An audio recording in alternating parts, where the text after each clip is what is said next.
السلام عليكم ورحمة الله وبركاته. أخوكم سليم محمد رويلي، مطور ومصمم تطبيق الدليل بلس للمواقع البرية. حبيت أشارككم التحديث الجديد للتطبيق. عند اختيار المواقع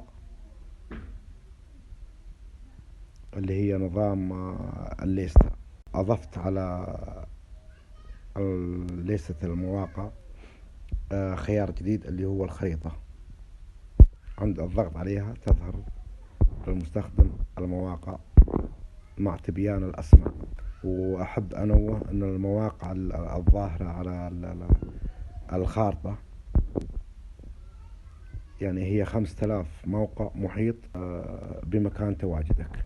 يعني لو نلاحظ نكبر الخريطة شوي، أنا متواجد الآن بالمملكة الأردنية الهاشمية. لو نكبر الخريطة شوي يعني نشوف المواقع يعني